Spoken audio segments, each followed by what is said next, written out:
We're going to have two presentations now, which really focus on driving implementation, looking at some of the change.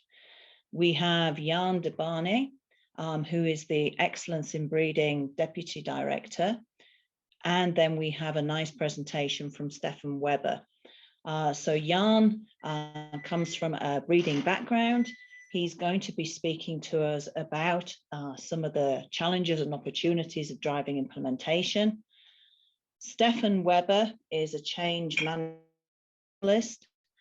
He's currently working on the EBS as a program manager and also as a change management consultant with a number of programs, including the Cassava program from IITA. He has a background of working in Syngenta. So without further ado, I will stop sharing and pass over to Jan. Jan, please, could you take the floor? All right. Thank you and welcome everyone. So everybody can see my presentation, Sarah? It comes through fine? Yes, that's perfect, Jan. Thank you. Great. Well, thank you and welcome. And I want to start off with a personal story. This summer, I had the opportunity to go with my father-in-law to California to see his brothers. And Beckham Gill flew out as well to meet us there. And yes, it is that Beckham Gill, a wheat cytogeneticist from Kansas State University. So he flew over from Kansas, met us there. And we met with the brothers that lived in California.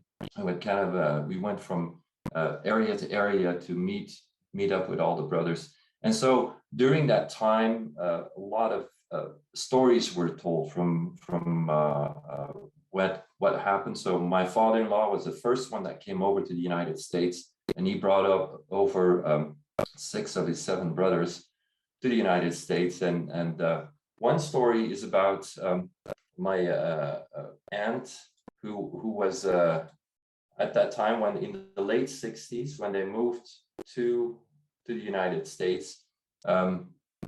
This uncle and his wife and another uncle were living in California, and she was washing her clothes by hand, and the clothes of all the people that were there as well.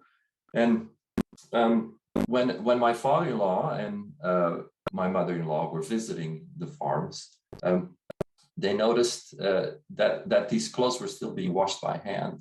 And so my mother-in-law went and talked to the uncles, and she inspired the uncles to adopt new technology, a washing machine. And the implementation of this new technology had a tremendous impact on this aunt who had been washing clothes by hand. Was a time saver, of course, but it also eliminated drudgery for her. Inspiring, adopting new technology, implementation of that technology, and then the impact it had on these people. Again, this was in the late 60s. So really, it is about driving implementation. EiB is about driving implementation and change. As we transition to one CGIAR, what can we learn from our past to be more successful going forward? So we have a great team of experts and support staff to help you inspire and achieve impact. So these staff, they have they're experts in various technologies and methodologies, and they can really help you out to achieve progress.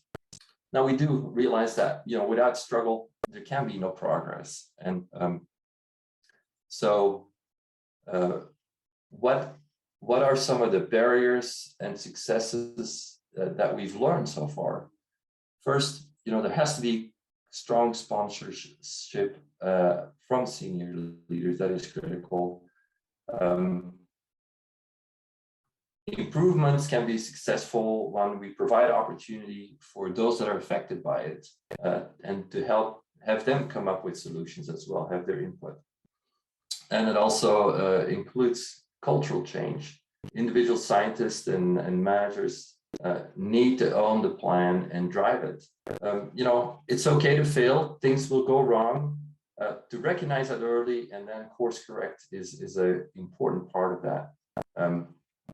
To have a good communications plan is critical, because you know, that describes a targeted change. It takes time to develop this, but it is the basis for change management. Planning is absolutely critical.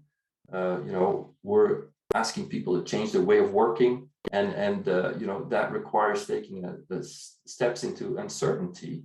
But we have to move forward and really, you know, have the confidence that things will work out. Now, we also have to realize that you know, change means that different things to different people. So we have to take that in consideration. We have to make sure that we highlight the opportunities and bring the staff on board, and also provide the opportunity for you know, skill development, upward movement, and career opportunities for those that are involved in that. Let's take a look back. We have various data sources. You know, we of course have interactions with our partners. We have the BPAT evaluation reports, and we've had continuous improvement training and processes that we've implemented, and also the CAS evaluation that we just underwent this past year. And then there are feedback sessions, you know, through webinars, workshops, other kind of meetings. And then this past year, we also had a stakeholder survey. And let's take a look at that. We had, you know, it was part of a continuous improvement project that we, as the EiB team, undertook. And we had quite a good number of responses, about 87 responses from various partners. And we want to thank you for your feedback, for what you provided, the feedback that you provided to us. And so, in general, there's a good understanding and support of EiB goals. Now, there is probably you know, a little less understanding about you know, to you as partners. And on the communication side, we learned that some of the templates and the spreadsheets that they're maybe not as clear or easy to use as would be ideal. And then we also learned that sometimes they're a little bit difficult to find. So we're working on trying to improve that. And then about the improvement plans that we worked on, started a couple of years ago. One of the big items around it was the lack of clarity about funding for these improvement plans. And then also, one of the things is, you know, is there enough time to really implement it and to develop these improvement plans? So we wanted to turn feedback into actions to better support breeding programs, to better support you, and to really what we're aiming down for, what we're working on is better coordination among the modules and have better communication, internal communication. So we meet regularly to coordinate module outputs and engagements, and then we update core objectives of each of the modules and look at materials and access to website, how easy it is to find. We're working on improving the templates and explaining terminology. And we're working on a glossary of terms, updating the templates so they're less cumbersome and simpler. We will provide these templates through the toolbox, and then we'll we're defining and standardizing terminology across the platforms, so that it's easy to follow, and we'll be publishing that. And then we'll also have improved format for the improvement plans that we will again publish and make available online. So lack of clarity about funding, and we're kind of in the same boat as we're now moving towards the one CGIAR. It is important to know what will happen to the funding, and we're also waiting for clarity around that. For crops and hunger, we're working on improved, more transparent approval process, which will be working closely with each of the breeding programs to input. So, you know, what does modernization mean, and where do the resources come from? So the underlying assumption is that all breeding programs, all breeding pipelines, they were relying on the CRPs in 2018, and also bilateral projects. That was the main source of the funding. So in the 2019, when Crops and Hunger was conceived, the idea was to provide Crops and Hunger investment to really help with the modernization of the breeding pipelines. So modernization is not necessarily about expansion. It is really about, you know, improving facilities, technologies, equipment, etc., to really help make that transition to improve modernized operations. So the blue here in these bar graphs. So that is really the objective there. So for Crops and Hunger investments, you know, it's the main purpose is for single investments to transition breeding programs to become more effective and efficient. And it's really to accelerate the transformation, implement the new technologies and tools, and facilitate improvements within the breeding pipelines.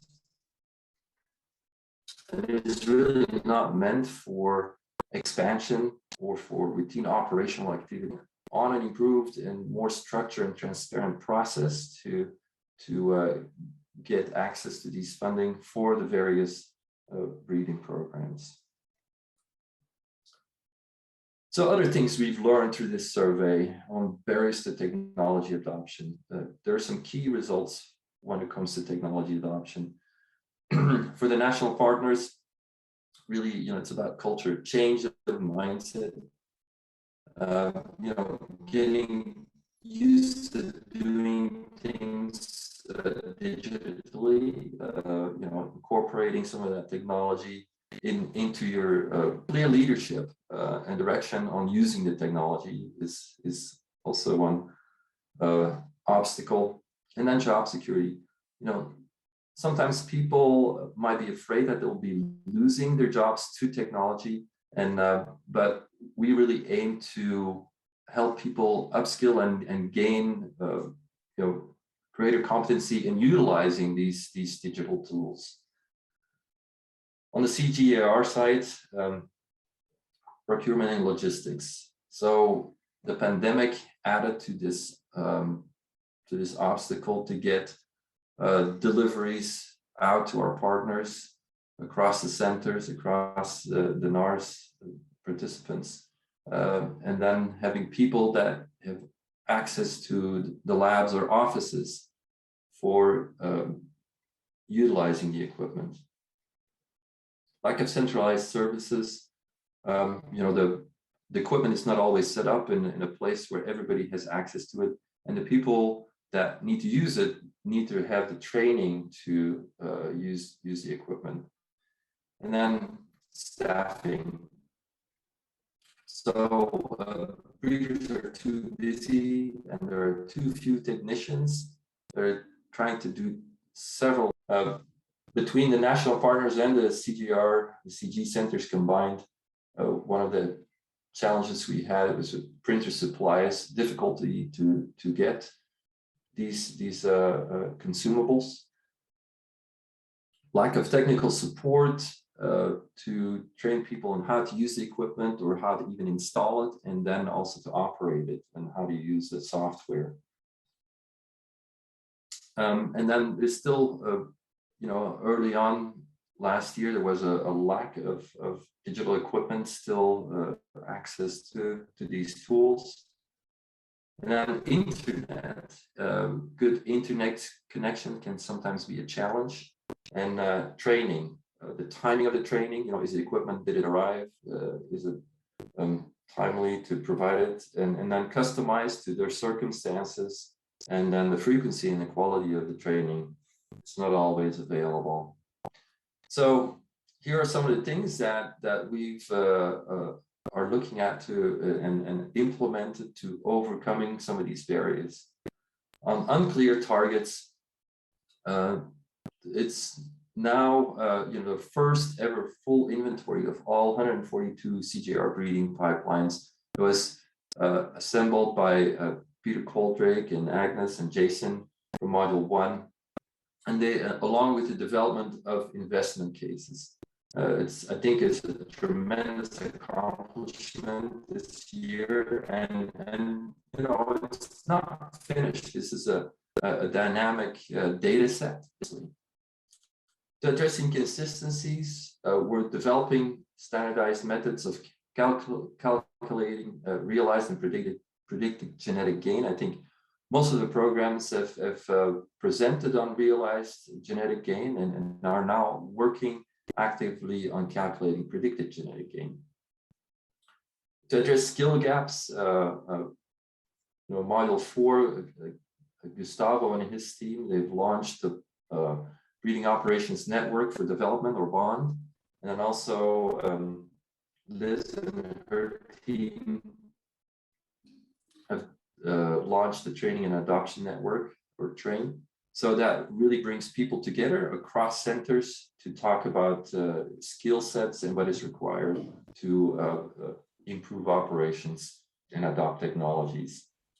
About unclear roles, there's a really development of a CGIAR-NARS partnership model that Bish has talked about and is continuing to work on with partners. Lack of centralized data management, the development of EBS and the continued support for the next few years of the breeding management system and BreedBase really will help centralize data and make it accessible to the breeding community. Lack of clarity, we'll have Yonghua and her team launched the Breeding Informatics Network to help define the best practices for experimental design, stage 1 analytics, genomic selection, etc. And then access issues to tools and technologies. By Module 3, we had the mid-density genotyping platform that was launched, and that is now accessed by 54 institutes in 31 countries. A tremendous accomplishment there by Eng and his team. So let's look forward again in this context of the 6 funders' request. Again, the aim is to deliver the highest possible rate of genetic gain in farmers' fields for nutritious, climate resilient, market demand crops. And so we have to develop pipeline investment cases. Again, we talked about that. Module 1 has done a tremendous job there to move towards having better insight and develop these investment cases. And then incentivizing management and staff to deliver higher genetic gain, by Eduardo's team to help develop these metrics to calculate realized and predicted genetic gain is tremendously helpful. Develop strategic plans for delivery to farmers and varietal turnover, and that is mostly last mile delivery. That there will be through seed system, SeedQuest, that initiative that is being developed, and then quantitatively optimized pipelines to increase genetic gain.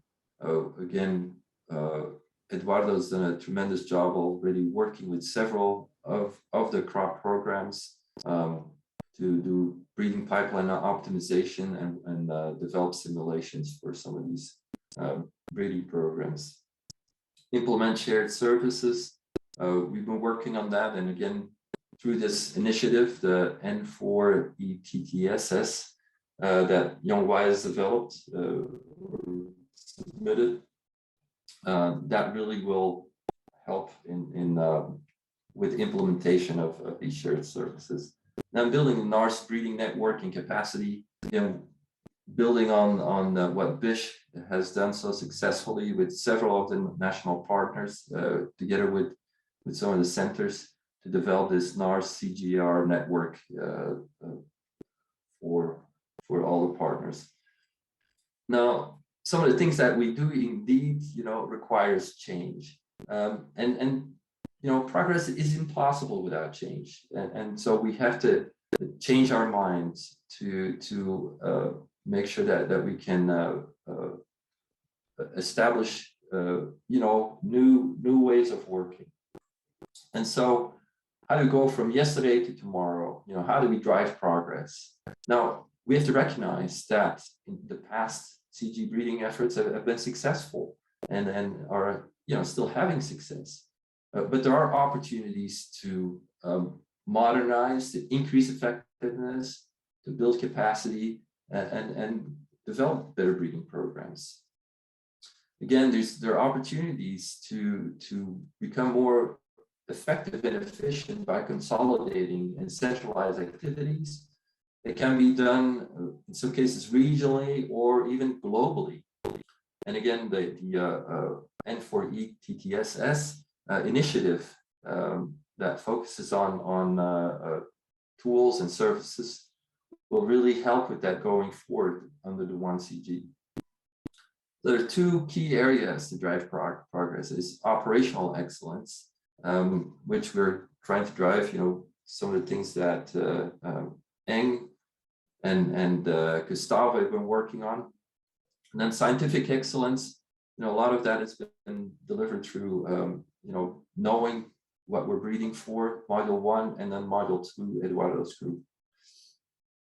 Again, there are opportunities to manage across centers and crops, and the genetic innovation management structure and the advanced breeding initiative really are designed to deliver on that. And then there are also opportunities to integrate new sciences, to look at genomics, analytics, double haploids, etc. Some of these technologies that really will transform breeding programs. And then, future selections will be incorporating, implementing, genotyping and phenotyping data to enable radically different breeding schemes, so we can really optimize our breeding programs.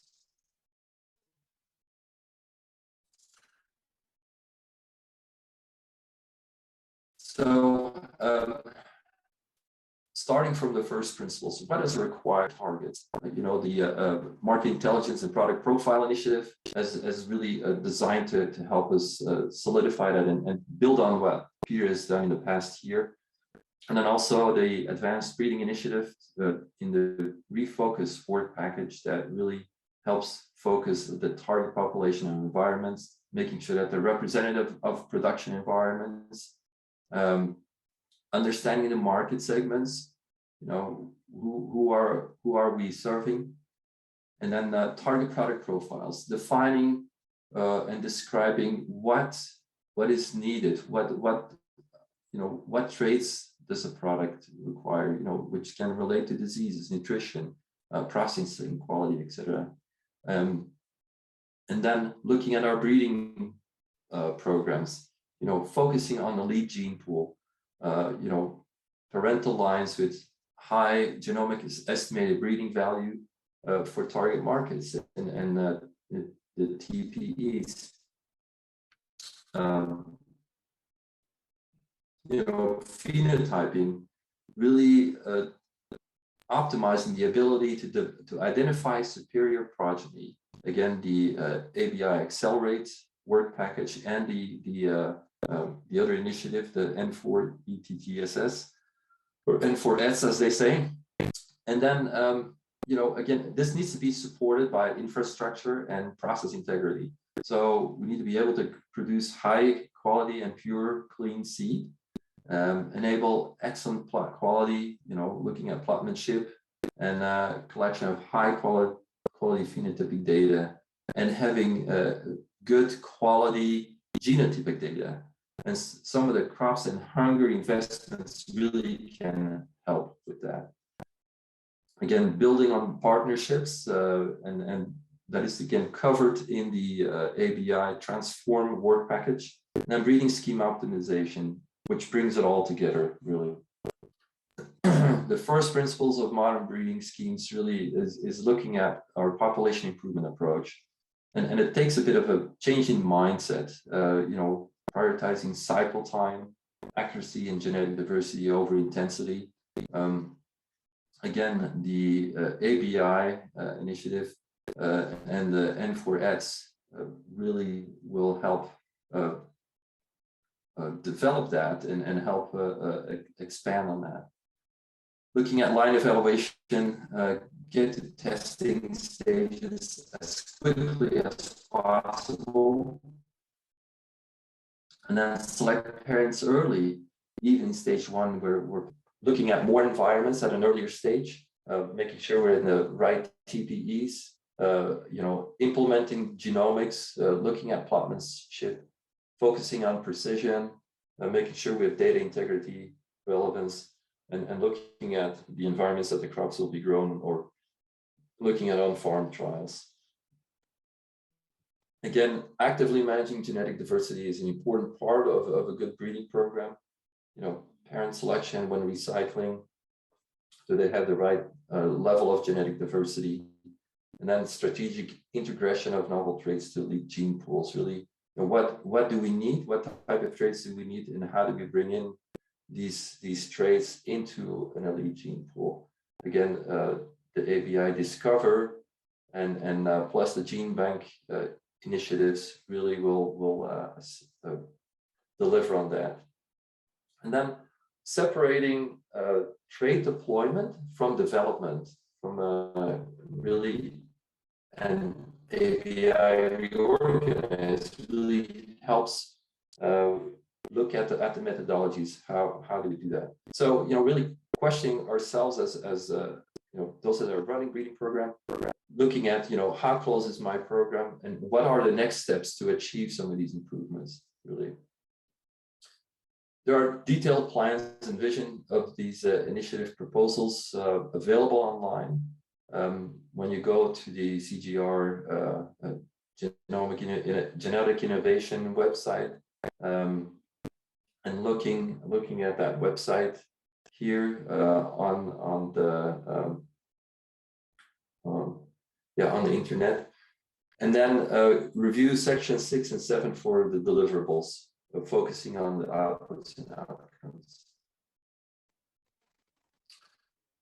So, as conclusion, you know, our role as scientists, leaders, managers, technicians, funders, policymakers, you know, we should be positive about change and help drive positive change. You know, what role can I take in this process? And then we're already seeing substantive changes. I hear that from several of the module leads. There's a change in mindset, and there are tangible changes on the ground. People that are changing their breeding programs by implementing some of these new technologies, these new methodologies. So there are many ways to take large steps forward to increase genetic gain and increase variety turnover. And so we should ask ourselves, you know, what are 3 things that I personally, when I run a breeding program, that I can take from this event, that I can implement to create change that will deliver increased genetic gain and improve varietal turnover in the farmer's field. So again, is a process. It's not an event. It's not a one-time thing. And you know, excellence in breeding is here and is committed to help you grow through change.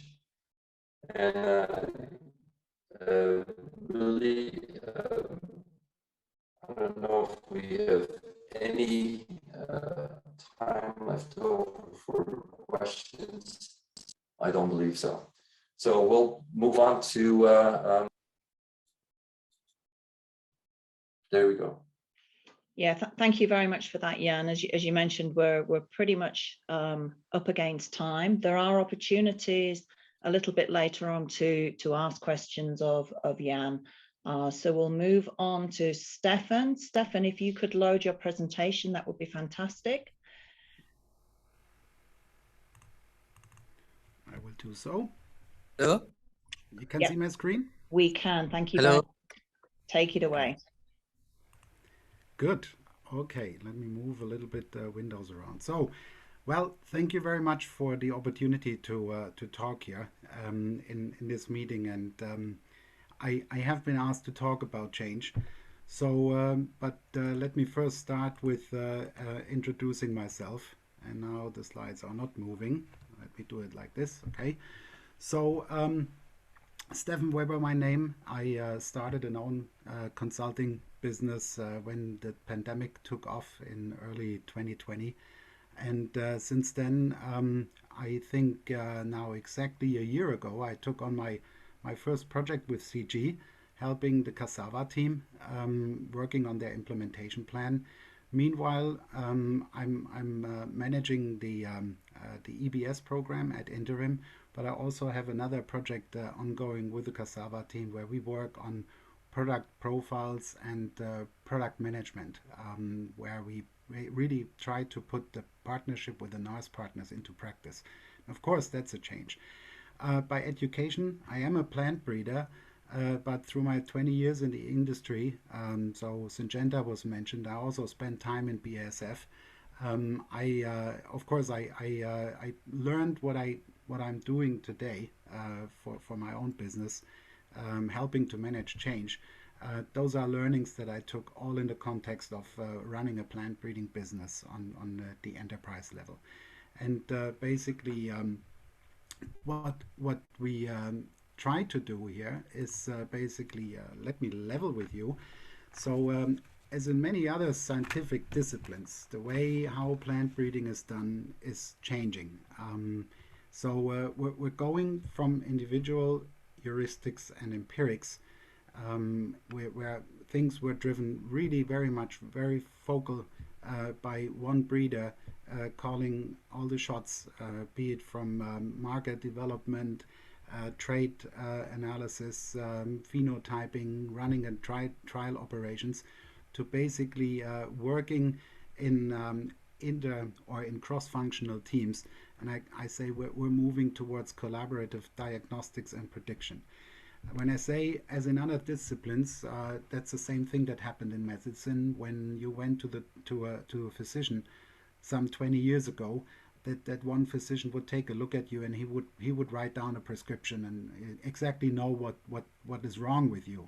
Today, a physician sends you to a number of specialists, you take tests, etc., and then he gathers all the data and then you get the prescription. So that's what's happening in breeding.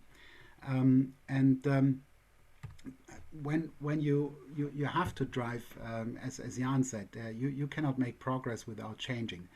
But one thing that I learned, and I tried to Google where I got this quote from. I didn't find a reference, so just take it here, but those are not my own words. But somebody I heard saying at some point, there is no way to get the wrong change right, but there are 1,000 ways to get the right change wrong. And this is basically one reason why it's really important to think about being strategic about change management. Now, change management is a fuzzy word, actually. It means a lot, and you really need to break it down to make it mean something. And I have been asked to focus this talk here on the blue cogwheel, on the behavioral and cultural change, which you could also call the human change. But basically, where my focus is right now, working with EBS and working with the cassava folks is really more on the technical change side and also on the change delivery side. We have not really gotten into the details of driving behavioral and cultural change. But that needs to come if you want to be successful. So Jan mentioned a few points when he said the barriers to change. So when you look at the technical change, he named things like unclear targets and lack of clarity.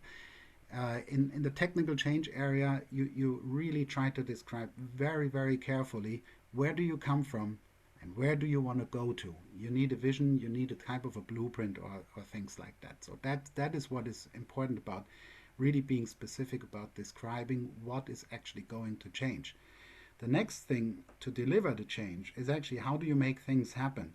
So words that Jan mentioned here were inconsistency and unclear roles. Here's really where you think about how to put together a project team, how to really make sure that roles and responsibilities are complementary to each other, that you don't miss a boat, etc. Also here the cassava team is experiencing this by mapping out decision rights in between IITA and the NARS partners when it comes to every stage of the stage plan. But as I said, I'll focus my talk here on the behavioral and cultural change, and things that Jan mentioned here is about the lack of clarity again, a little bit more with the aspect of communications, but then you look at skill gaps in this area. You look at access issues and lack of centralized data management, which are things that have to do with shaping the environment to make change happen. So those are basically the things that you break down change management to. And let's move on, looking at really the business case for change management. So I put together the slides here also looking at literature. And one thing that you find in this publication down here is basically when you, in any organization, there are failure rates irrespectively, launching IT systems, doing reorganizations, implementing new technologies. You have failure rates as high as 70%, which means 70% of the investment that people put into a change is actually going down the drain. And when I said business case, this is really, you can put this in numbers. Say your investment value is 100%, and say you have a change risk of 50%. If you spend a minimum amount of those resources on basically really being strategic and very powerful on change, you are probably able to safeguard 80% of the risk that you face, which means at the end you can come up with realizing the value of 90% of your investment. I wouldn't claim 100%. That's probably, there is no such thing as perfect. There's always something going wrong. But who knows, there are also things that can go beyond and actually you create more value than you intended. But this is really how to think about why does it matter, or why is it important to really pay attention to change. Now, another thing that I learned from a dear colleague at Syngenta when I started a big IT project there, he let me know that think about every transformation is personal and every transformation is local. So look at CG. You have I think 14 centers, and I'm not sure how many employees you have the world around, but the things that you drive here with the improvements in breeding varieties is really everyone involved will be affected by those changes. So to everyone, such a change is personal, and it always needs to happen in the places where the work is carried out. So this is basically what you also need to consider when thinking about change. Now, there is a lot of research on change, and one thing that I like very much is basically looking at the change curve here, originally developed by Elizabeth Kübler-Ross. She studied near-death experiences and grief. She developed the original change curve. It has been transformed and modified a number of times here, also picked up by a lot of consultancy companies who basically help to change. But basically, you go through 4 phases. You first you face a shock to the system, which is your initial reaction. Then you sort of go through a period where you're coming to terms with what's happening, but here you go through frustration, you face resistance, you see people realizing things, and then you find your feet, which is the final response to the change, until you then switch to the new normal. And when I said every change is personal, one thing that you really need to consider, especially any leader that leads teams that go through changes, you have a very personal experience of this, and this curve, especially on the timeline here, this might happen at different lengths for every individual. So there is no synchronicity between people on this change curve. But here I picked a few quotes to highlight is actually what is it going on with people when they go through changes. But one thing which is also part of why should we change? Every change at the end is basically resulting in personal growth. So be it experience, be it competence, be it confidence or energy, when you go through a change, you always be basically seeing a personal growth, even when you quit. I did this a few times in my career and in my life. I just quit, because that's another thing. You do not have to change.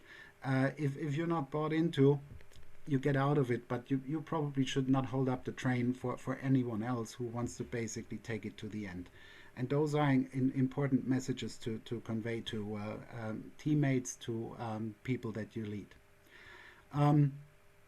So I said I would be talking about this blue cogwheel. Again, a good read here is the book Influencer, The Power to Change Everything, from Carrie Patterson and co-workers. And they break it down basically into 6 levers of change. 3 of them are basically on the motivation side, which is all about why should we change, why should I change, and 3 of them are about can we change, so the ability. And it's 6 because they break it down to the personal level, where you look at the individual, to the social level, where you look at teams, and to the structural level, where you look at the organization. And questions you should ask yourself in mastering those levers, or really using those levers in a most efficient way, is how do you ensure that people take personal satisfaction of the change?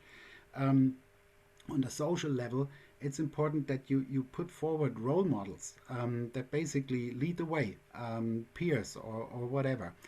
And on the structural level, incentives. I have a slide later on to explain the incentives and reward system a bit more in detail, but just think about the organization needs to ensure to drive motivation through incentives. And on the ability side, on the personal level, you need, of course, to ensure that people are trained and they can operate in the new world. On the social level, you look at how can you use peer-to-peer coaching. So how can people make use of the social capital that they have in their team, in their organization, in their center? And last but not least, a very important point that can go wrong.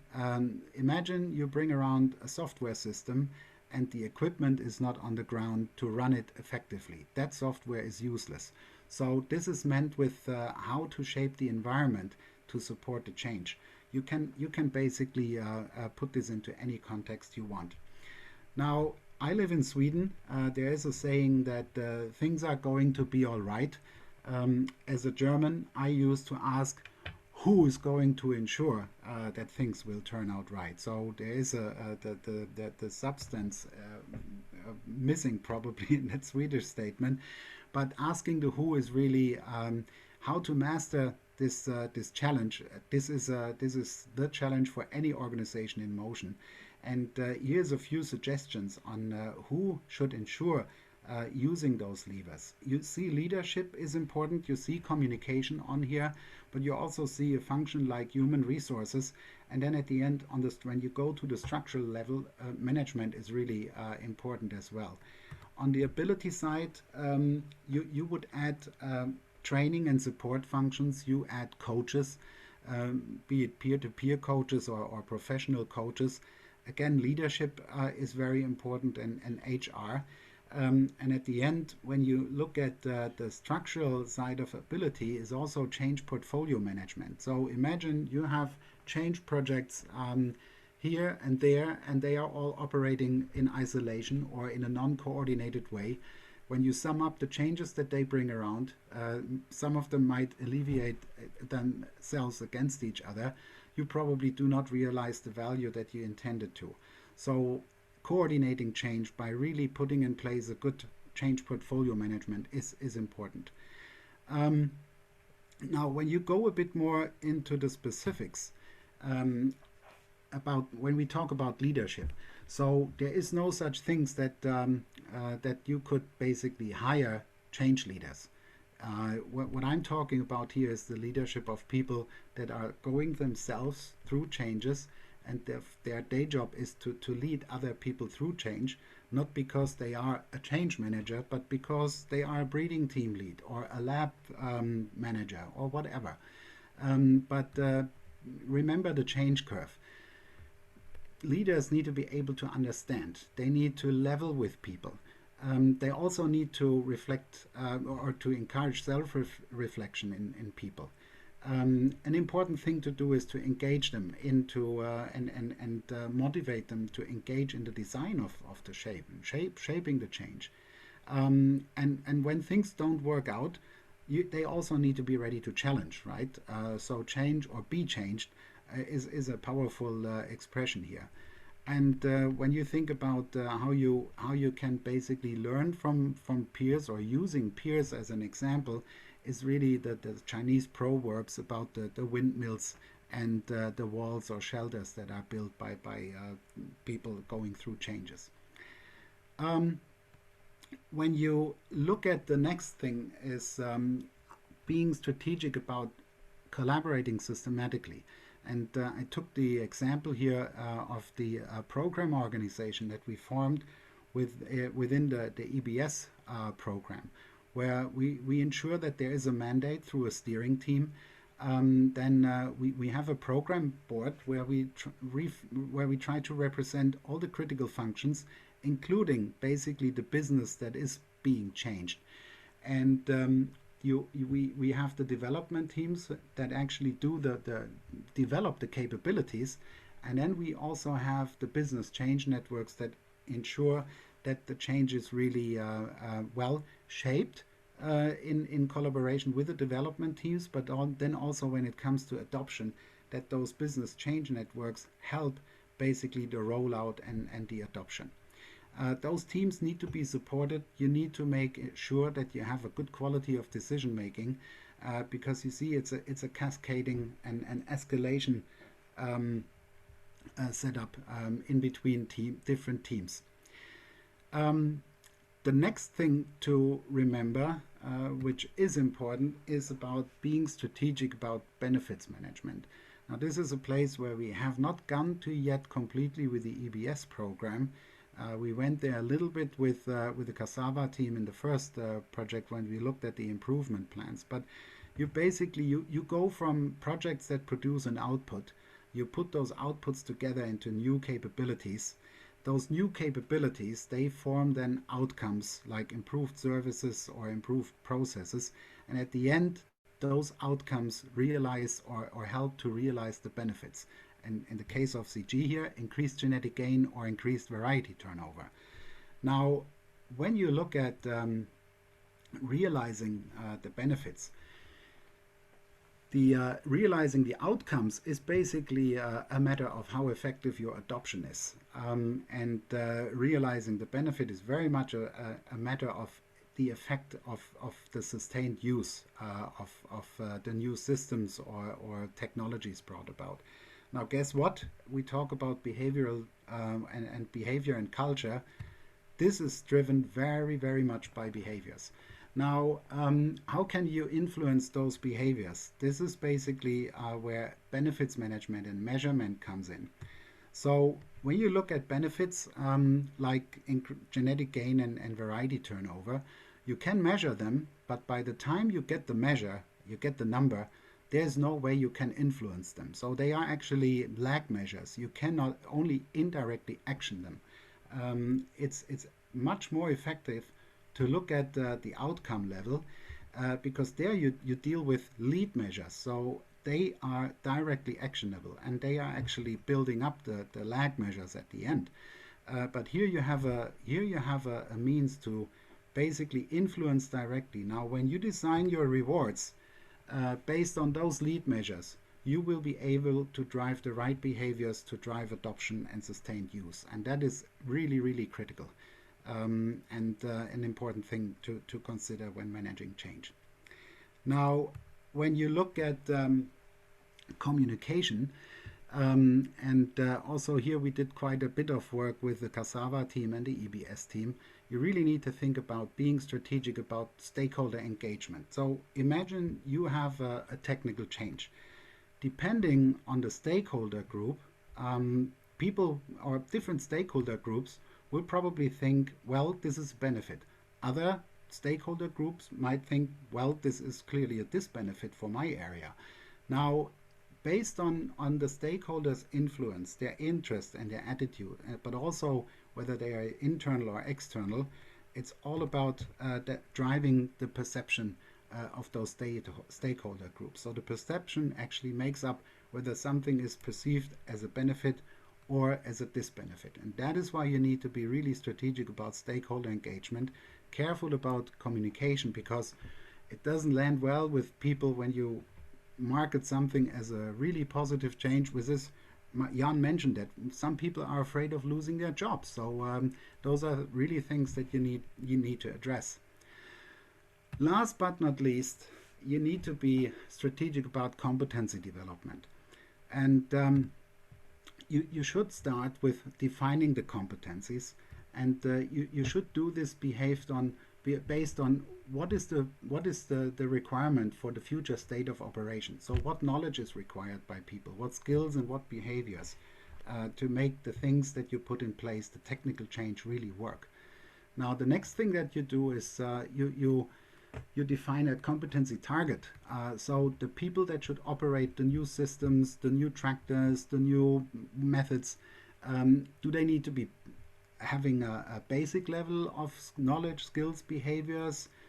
Do they need to be proficient, advanced, or do they need to be experts? Or do you have teams where you have different levels? So those are things that are really critical to think about when being strategic about competency development. The next step is then to really assess the competencies. And by this assessment, with every individual affected, you find out the gaps between what does the organization need going forward and where is the organization today. And based on this gap, you can define your training strategy. So basically, you define your training program and your training deployment based on really a strategic or structured analysis of where we actually are with competences. And with that, I basically thank you very much for the attention. I would be very curious to see your questions and be more than happy to give you answers. Thanks. Hey, thank you very much for that presentation, Steffen. It's given us a lot of food for thought. I certainly have a lot of questions. Alas, we don't have time to take them all now. Yeah. But if people do want to address questions to you, please feel free to put them in the chat. We'll collate them and get those across to Steffen. Unfortunately, he's unable to stay for later parts of the meeting, but we can collate those, get responses back to people. And additionally, there is another recording that people can watch of the earlier session today that was in Asia and Africa AM, where Steffen was able to address some questions as part of a panel session. So thank you very much, Steffen. Oh, Yeah. No. I said I can stay on for a while longer. So Okay, that's fine. perfect. Okay, so we'll move on to the next section that we have. Thanks for unsharing. Let me share my screen again.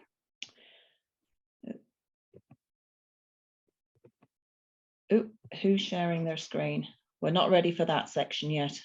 Hugo, can you unshare? Yeah, sure. Sorry. Here you go. Here's change management in progress. So the first thing that we're going to do is have a quick poll of people, so we can catch and see who of you is still awake and who of you is not multitasking with emails. So we're going to have a quick poll. So if everybody can go to menti.com in your browser and use the code that's on the screen, so 8990077. Adam has pasted this in the chat. Then we're going to poll you with a couple of questions. So I'm going to stop sharing my screen and Adam will start to share Menti. So if everybody can move to that on your browser. So you see a list of questions. So the first is, what potential benefit of breeding modernization are you most confident that CGIAR networks will achieve? So if you all take a moment to click on that particular, a response to that particular question, we can see the bubbles moving along. Perfect. So let's have a look. We've got a lot of responses on a lot of confidence that we'll be able to better leverage and share expertise across centres and programmes. Very few people that think we're going to be better placed to raise and leverage funds, which is very interesting. Better products are adopted by farmers. That's the second most popular category at the moment, which is great because that is ultimately what we're aiming towards. Okay. Yep, very nice poll. Adam, are you able to move on to the next question that we have? So I think on your screen now, you should see another little button that allows you to go to slides. So move on to the next slide at the top of your browser. So the next question is, what are the most significant barriers to implementing changes in the breeding, changes in the modernization, other than financial? Financial is often the one that everybody jumps at, but let's see what other issues there are. So a lot of people are identifying workplace culture as a particular challenge. Some talking about lack of clarity, a few talking about design. Nobody really identifying technological barriers as being a particular challenge, which was interesting. And I mean, very good feedback for EiB. Okay, so it's culture. That seems to be the biggie, which is, as Steffen has indicated, one of the more tricky things to try and tackle. Okay, thank you very much for your feedback. Well done to everybody for adopting the change of using Menti. Adam, are you able to unshare your screen? Okay, very good.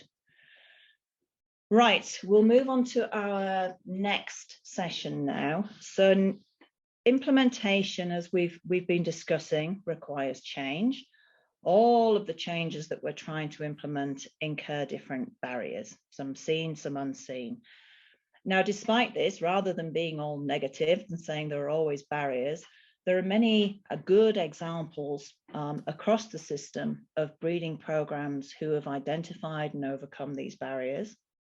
And as part of this series, we're profiling case studies in this meeting of situations where particular barriers have been identified and breeding programs have managed to find ways of tackling that head on and moving forwards and implementing changes.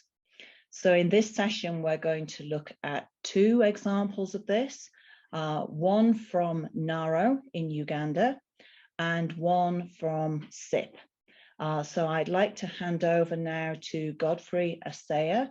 Godfrey, if I stop sharing, are you able to share your presentation? Okay, let me try.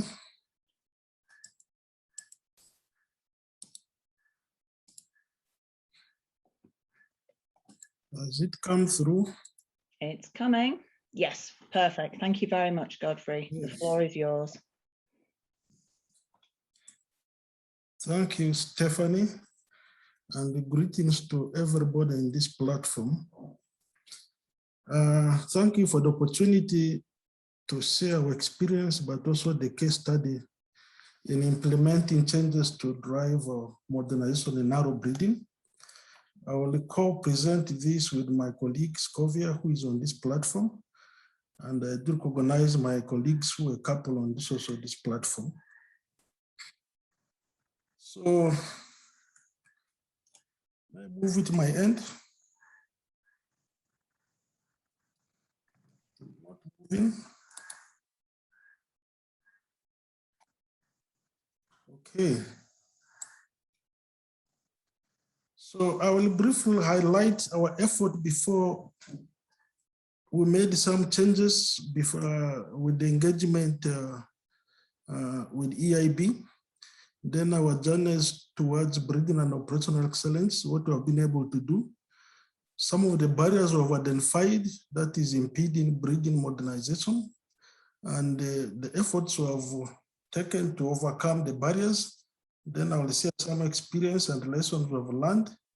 And then my colleague will come in just to give a highlight of a day in the life of a NARS breeder for appreciation. The difference in the NARS and CG breeding may vary sometimes, and then I hope we shall get some questions, leave some time for questions for Q&A session.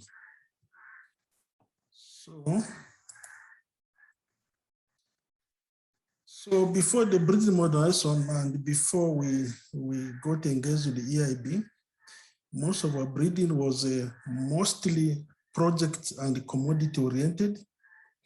And it was also mostly trait-based breeding and less of market-driven and product profile-driven breeding.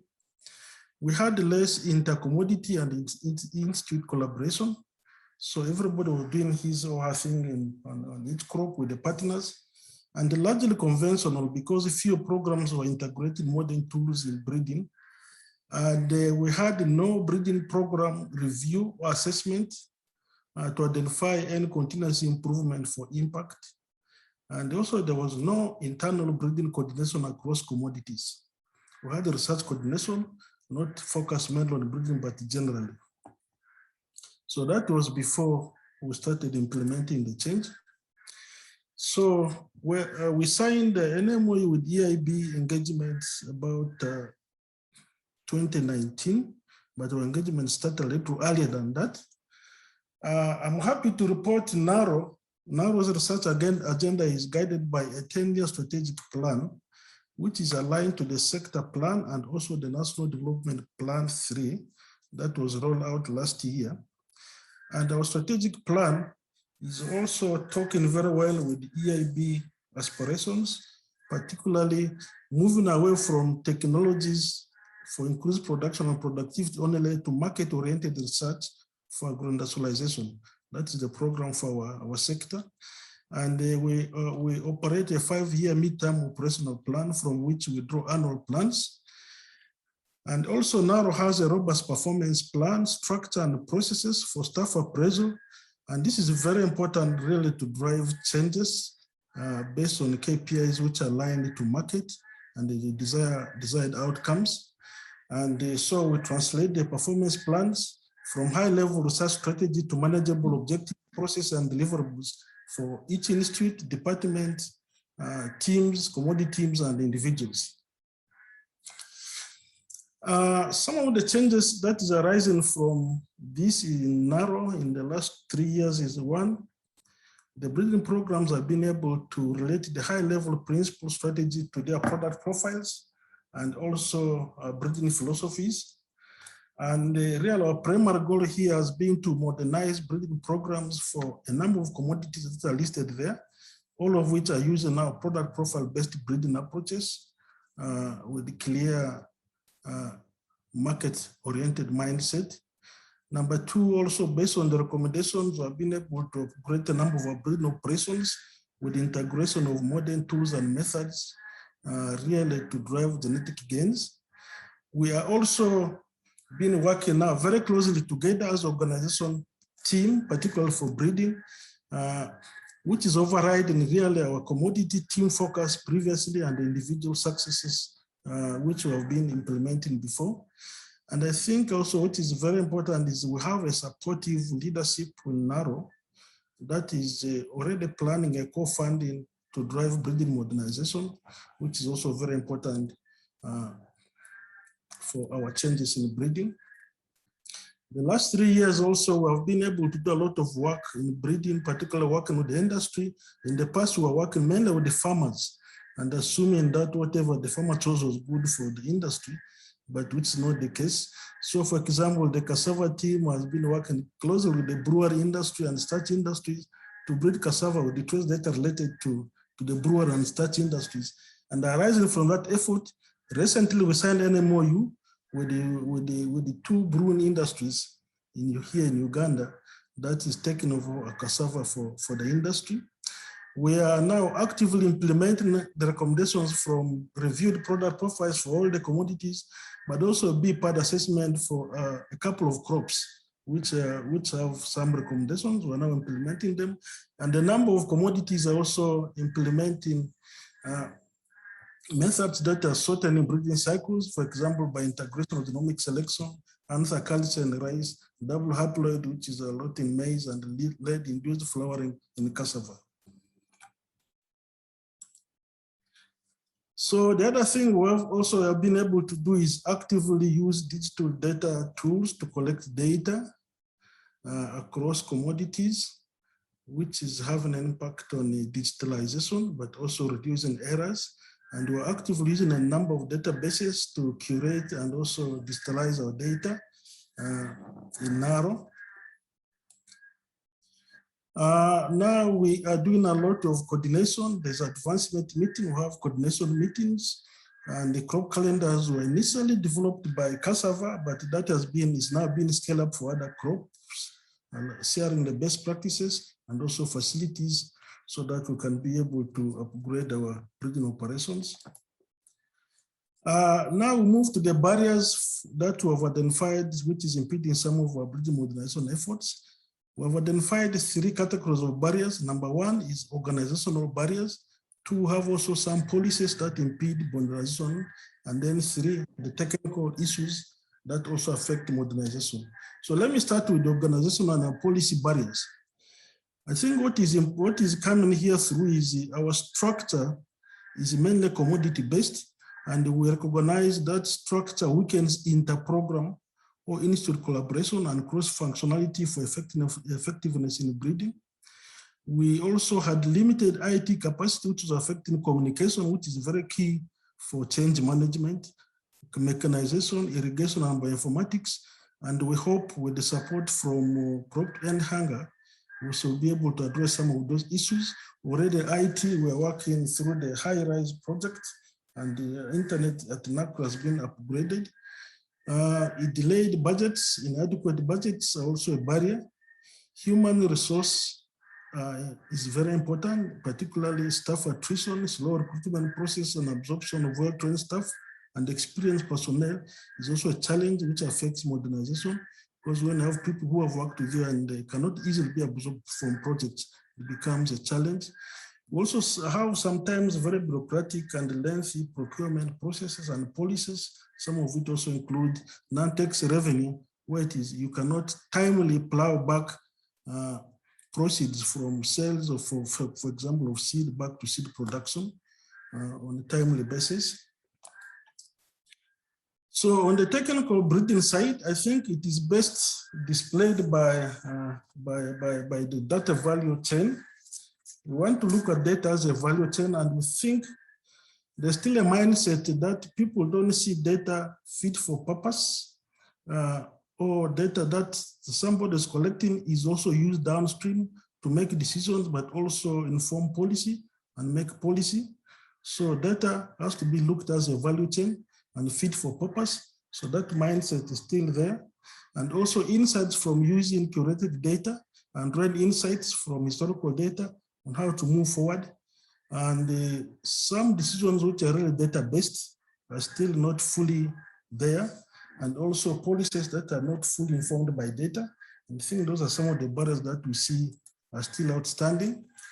And some of the things we're being able to do to overcome some of these barriers is number one, we're glad NARO has a robust human resource policy and the department that does a lot of talent spotting, but also succession planning and recruitment and deployment. So we think that provides for absorption of some of the talented people, particularly in two streams, what we call NARO core, which is government paid, but also project paid streams available.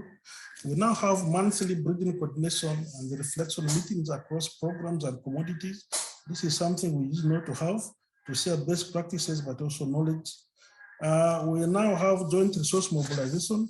NARO recently established a grant office, and we have proposal committees so that we can work together. And then we're leveraging a lot on collaboration and shared facilities, especially with strategic partnership, universities, city centers, but also some private sector. And we think we have now built a pool of enabled champions that are mobilizing, but also driving changes, and which is very important. There are a couple of policies that have just come. These policies are important. Number one, they provide a supportive breeding environment, but two, also important to drive change. For example, I'll just highlight the one on the research data management policy that is emphasizing digitalization of data, which is very key. But even the one on commercialization efforts and PVP, I think resonate well with what Steffen just presented on incentivizing technology development, but also innovation, which is very key to drive also changes in breeding. In terms of our experiences in modernizing our breeding effort, we have learned that demand-driven research is very important, and also it must be backed by priority setting, which is consultative. That will increase uptake and adoption of research products. And investment in key research infrastructure is very important, and I've highlighted a few of them there. It is also important to document impacts and evidence of change so that you can monitor progress. The central data management policy and the metrics is very important, and also cross-disciplinary and cross-functional collaboration network commodities is very important and impactful. Lastly, we think shared services and facilities is very important to reduce cost and also increase efficiency. With that, I will now turn over to my colleague, Scovia, to take us through this slide on a day in the life of a breeder. Scovia, over to you. Thank you very much, Godfrey, for that presentation. I'm called Scovia Debaene, and I'm a breeder. I'm going to share this slide, a day in the life of a NARS breeder. Basically, what goes around NARS as a breeder is a resource mobilizer. The breeder at NARS has to look for where there's call to raise funds to do research, and has to see ways of responding to that call. If it doesn't do that, then the breeding program will not work. And is an implementer at the same time, a researcher, has to plan all the research activity and implement all the research activity, right from designing the trials, testing them, engaging with the different stakeholders. All that is within the breeder at NARS. And they only don't stop that, but they are also managers and communicators. At the same time, they're supposed to report what they are doing. You find most of the breeders are leaders within their institute. Some are directors, some are program leaders, doing all sorts of things at the same time. And Also, we have limited hands due to limited human resource. Just because of that aspect, you find the breeder is loaded with everything, must run what is supposed to be done within that breeding program. At the same time, is all over the place, has to attend meetings, both political meetings where they will need a representative from the institute. They have to attend farmer meetings. They have to attend research meetings. They have to attend development meetings with other people. But they are also at the same time managing the germplasm. They are themselves the resource manager, the genetic resource manager, controlling all the germplasm within the institute.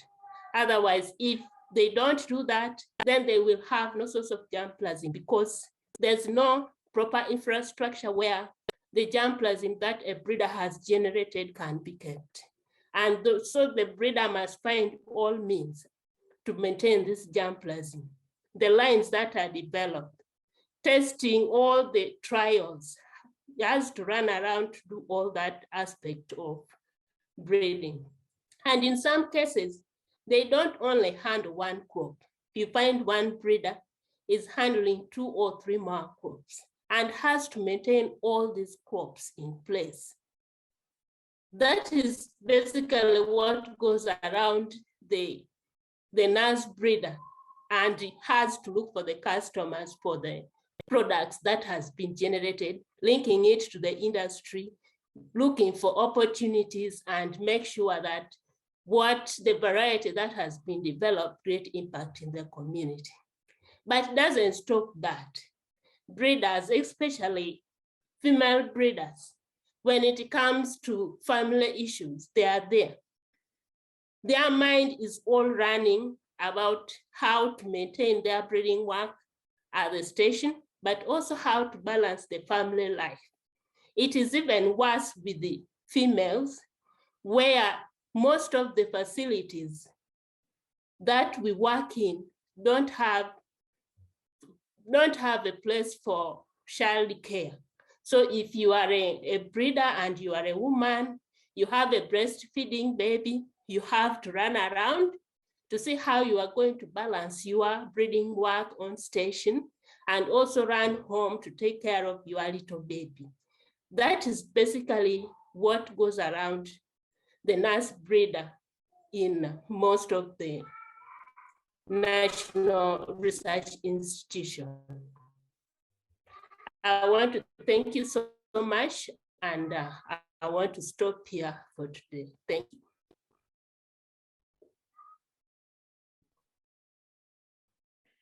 Thank you very much, Godfrey and Scovia, for a very interesting and informative presentation. We'll move across now to a presentation from Hugo Campos and Bert de Boeck from CIP. Hugo, are you able to load your presentation, please? There we go. We've already had a preview, so now we can look at it again. Take it away, Hugo. Can you hear me? Yes, we can. Okay. Hi, everyone. Good morning. Good afternoon. We're very grateful about the opportunity just to share this story with you all. This story is about change management and how we have used change management just to improve on a very specific aspect of farm breeding, but which is one of the fundamentals. Okay, so it's about improving the heritability and enabling breeders just to better use their data sets. So this story is about how change management framework is really help us, again, just to design and deliver high heritabilities to this breeding network across several African countries. Therefore, and building upon what Jan and Stefan already shared with us, we will be talking not only about science change, but also about behavioral change and particularly about behavioral biases. Now, as Stefan mentioned already, the reality of organizational change, it is tough. And about 7 out of 10 efforts fail. Actually, changing technologies, procedures, infrastructure, in relative terms, it is very easy. The main issue is to change the way that we human beings see the world, think, and act. Actually, the underpinning of organizational change is behavioral change, it's not technology change. And behavioral change is not easy because sometimes you human beings were not easy. Nevertheless, it can be achieved. Actually, you can actually ask my wife about it regarding my ability to change or the lack thereof over the years. But jokes aside, the very good news is that chances can be improved by using the right framework. And let me share with you the framework that John Cotter and others developed at Harvard University. I believe that it is very effective, and I have used in previous professional lives. So when you are driving change, no matter the size, the scope of the change, the first thing that we need to do is to create a climate for change. And then we need to go and to create a sense of urgency. It's about building a guiding coalition, and it's about creating a very compelling vision. But that's not enough. Then we need to engage in enabling the whole organization. Just one or two people won't be able to drive the change. This is about communicating the vision. Oftentimes, the vision is under-communicated. So this is really critical. But also, it's about empowering others to act and generate short-term wins. Finally, it's about implementing and sustaining change. And this takes two components. One is about sustaining acceleration.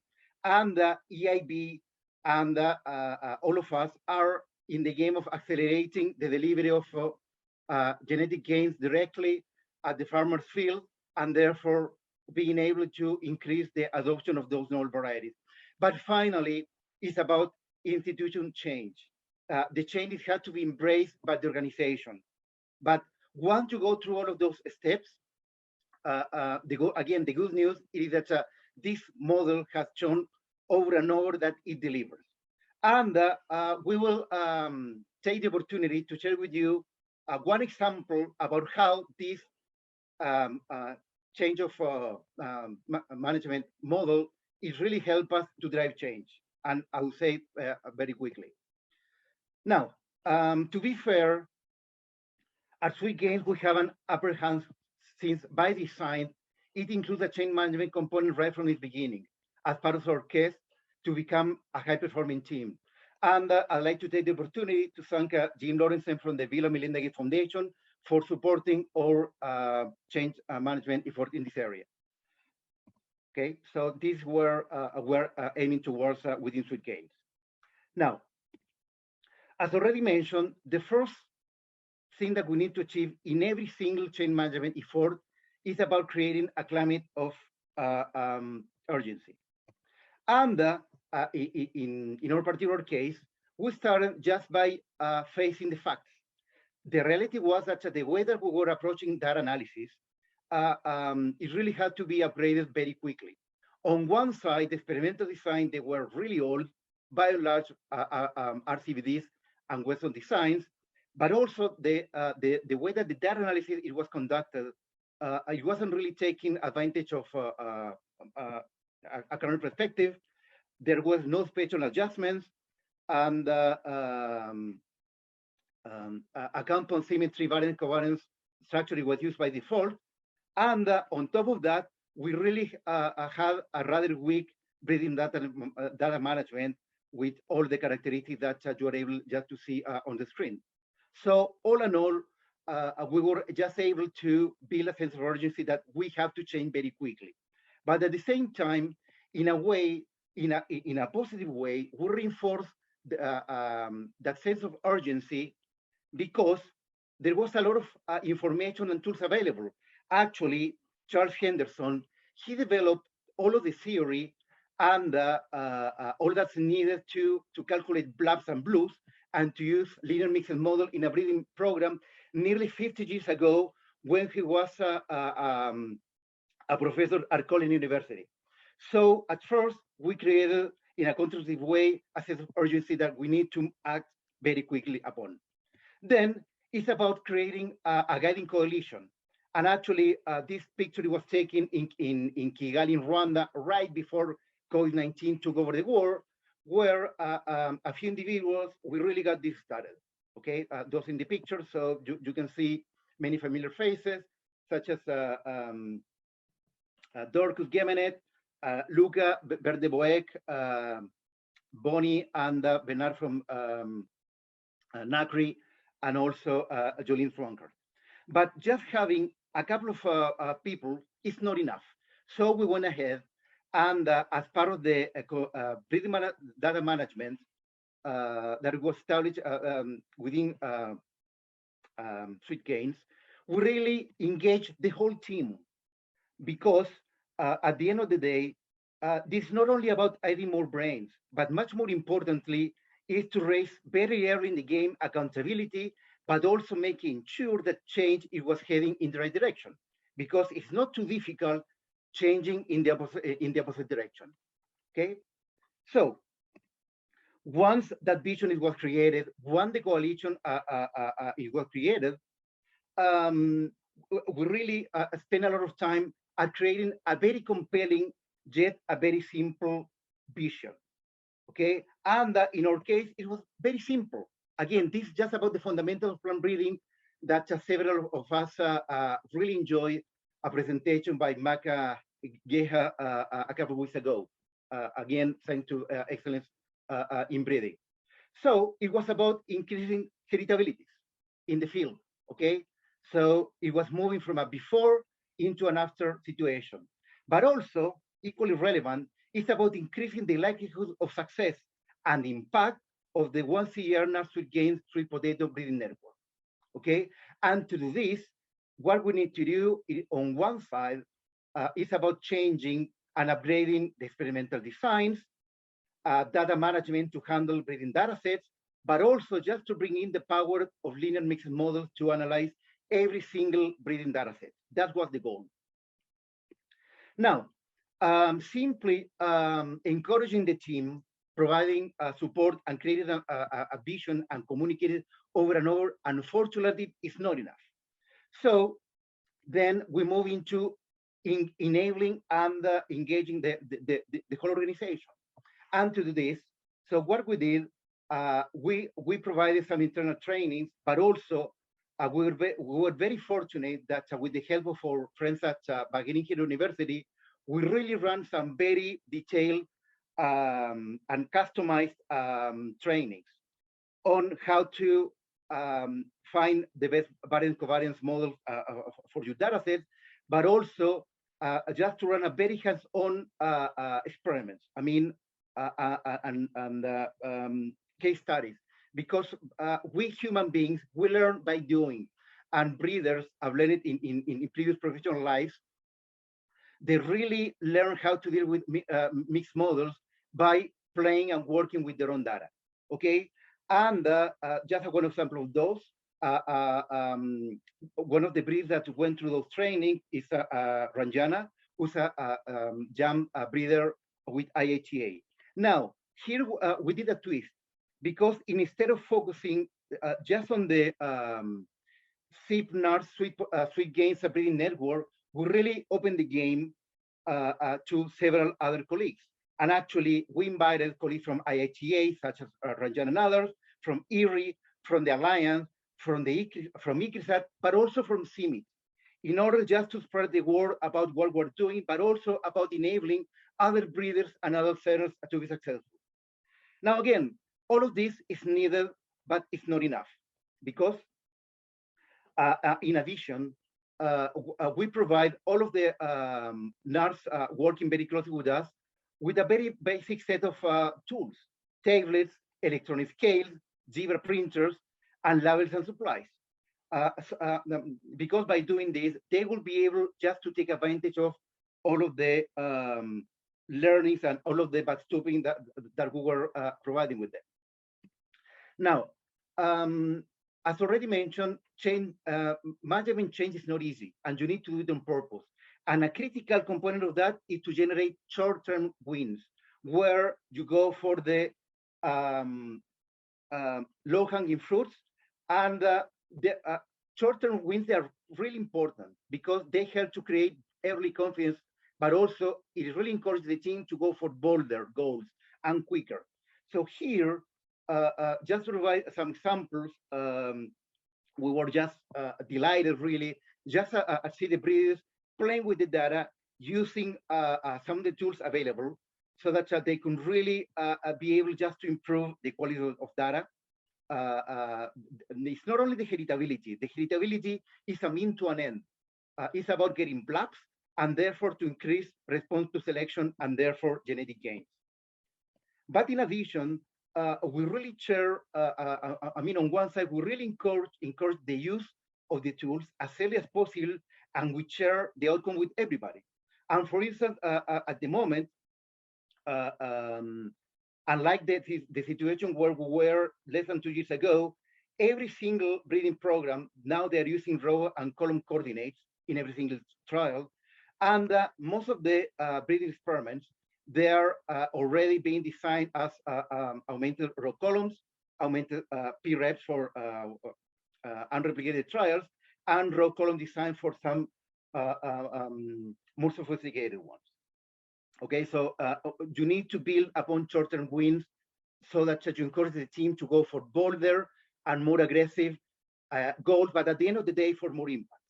Okay, now the next stage is about accelerating and consolidating change. Okay, and believe it or not, Bert and his team, they analyze manually every single trial for CIP and for some reader because we didn't have the capabilities.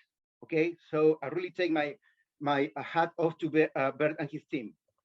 But here is about the power of partnerships, because in order to accelerate and consolidate change, because it's not sustainable just to keep running hundreds of trials manually, the team led by Lucas Miller and his team at the Boeck Thompson Institute, they act very quickly about providing the functionality in the sweet potato base. So breeders, they could run their own linear mixes analysis directly in the sweet potato base. Now, let me pause here for a second, because sometimes change is hard. Let me give you, and let me share with you a personal example. Because until we drove this change, actually, it was available a similar tool, which was it was called HideUp. Okay. However, HideUp, it didn't really run on mixed models. Therefore, we took the decision that despite HideUp being very popular, we took the decision to face it off.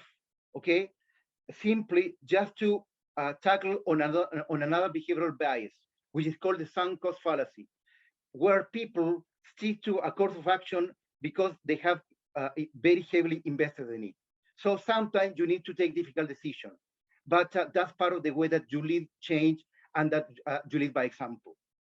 Now, this is just one screen about how, in a very simple and very effective way, the sweet potato base, it is enabling many sweet potato breeders across Africa just to run their own linear mixed model analysis, and they only get in touch with Bert when they run with trouble, or when they need to do just some more complicated analysis. Now, the next step is about making all of this streamlined, and it's about institutionalizing the change. So what's coming? From next year onwards, every single breeding trial is going to be used or designed with modern experimental design. Also, every single product advanced decision, they will be based upon blocks. Therefore, by design, everybody, it will have to be able to run linear mixed models if they want their elite materials to move forward in the breeding pipeline. In addition, because change is continuous and it never ends, we already have plans to start piloting smart designs in the year 2022. Also, it's about keep providing the technical support to design trials, analyze the data set, and data management. But as mentioned already, and particularly within the spirit of the one CGIAR, it's about sustaining an institutional and make change institutional, not only within SweetGAINS, it's through EiB and the BRIN. Now, Let me just finish by, and in closing, let us hear what the voice of the customer has to tell us. So this is Bernard Jada, a very talented sweet potato breeder with NACRI in Uganda, who leads sweet potato breeding efforts there.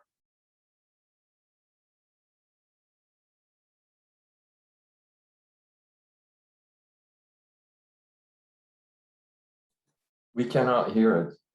We are not hearing him. No, we can't hear him.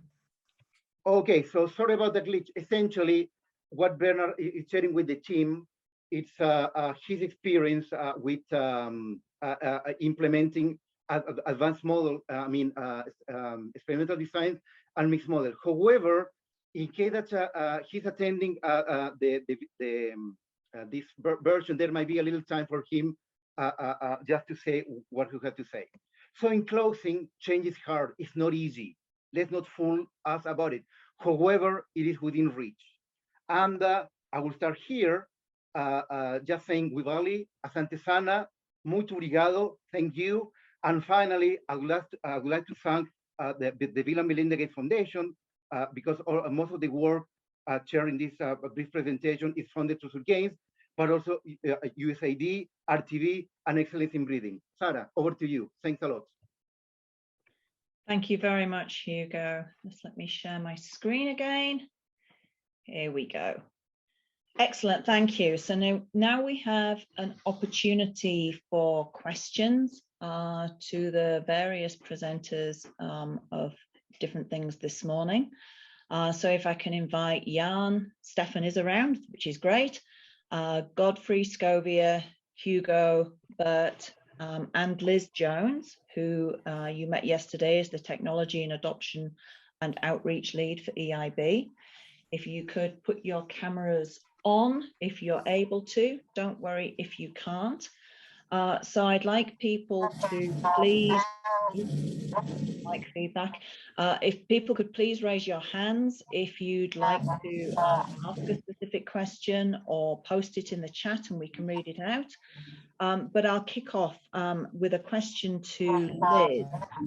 So technology, within the technology adoption space, change is inherent. And there were a number of barriers. You mentioned some of them yesterday, both seen and unseen. Could you share one or two reflections on the presentations from NARO and CIP of things that are particularly pertinent within the technology adoption area? Yeah, thank you, Sarah. There are many great points raised throughout the presentations. A couple of them resonated with me. One is training. You know, that's what we're trying to build, the training and adoption network to address a lot of the training challenges. But training is needed, and Godfrey mentioned that retention was a major issue in the NARS centers, and we hear that a lot. And I would like to see a more comprehensive training program put together for NARS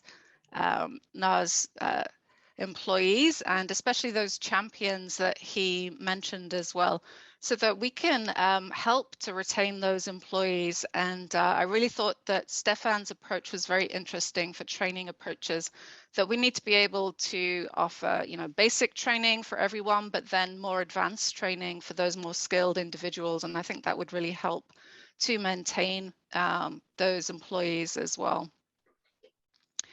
The second reflection is, you know, we're trying to implement technology changes, other changes, but a lot of technology changes, and we just don't have that basic infrastructure in place with IT, and Godfrey mentioned this as well.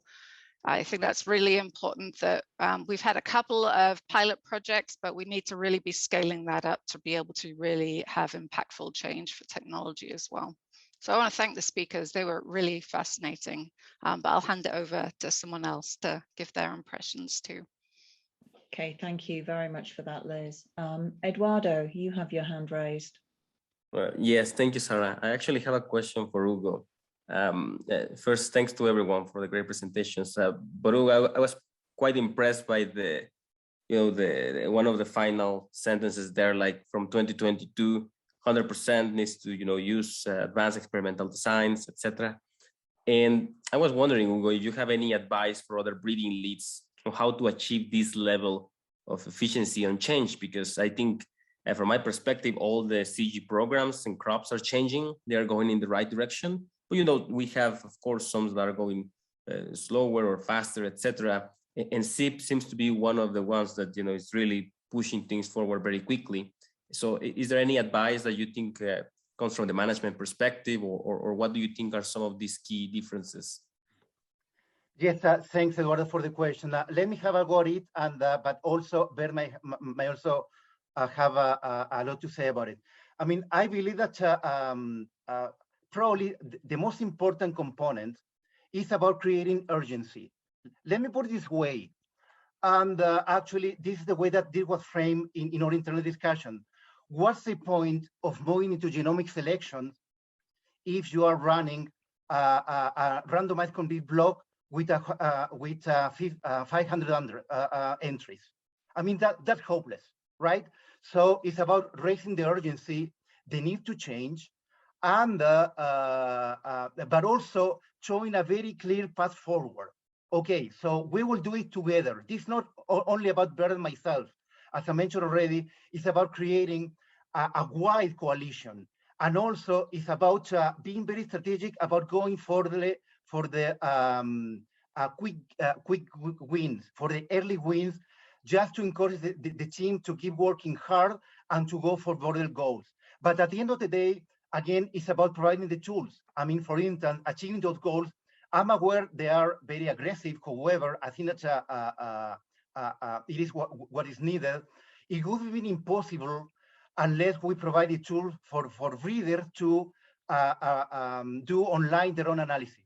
And this is why the support from EiB and from Lucas has been fundamental. Now, going forward, I think that on one side, we will be delighted just to share our experience with everybody. And actually, even in the trainings I already mentioned, we really invited many colleagues from many other centers and from many other crops. So in a nutshell, I believe that these are the most significant driver of change. And again, the positive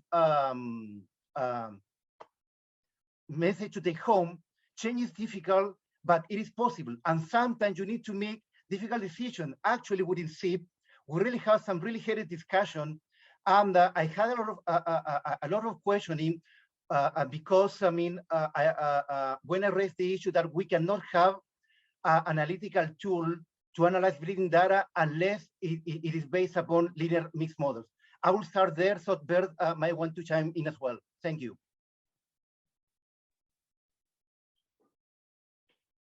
Thanks, Hugo. Thanks for the question, Eduardo.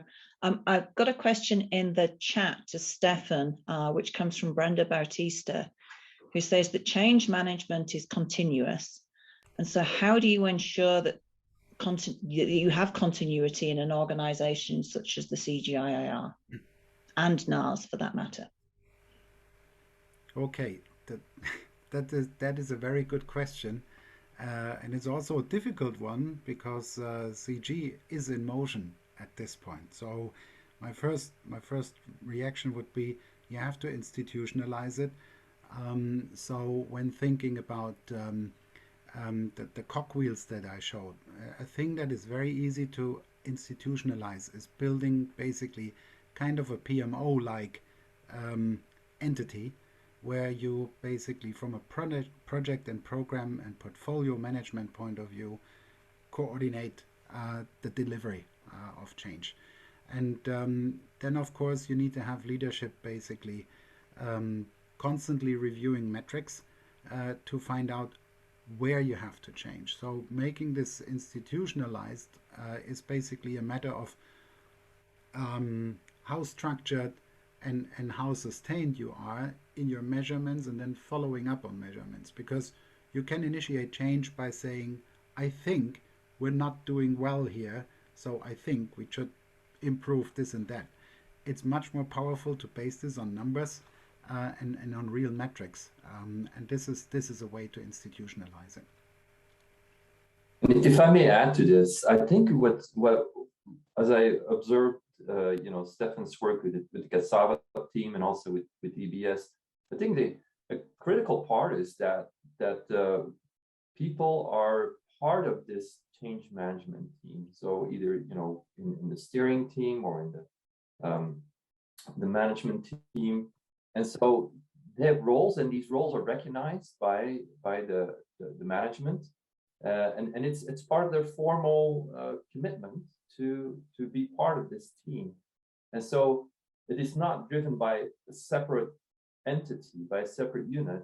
It is integrated into the organization. And I think that is critical. It cannot be seen as something that somebody comes in and implements change as an external part. It is really, the whole organization that is part of it. There's specific leaders or directors that have specific roles within these teams. And I think that really helps drive it and provides a feeling of ownership by those that are participating in this. And then that spreads to the rest of the team. Thanks for that response. Christian, you have your hand up. Yes, thank you, Sarah. I got a question for Scovia.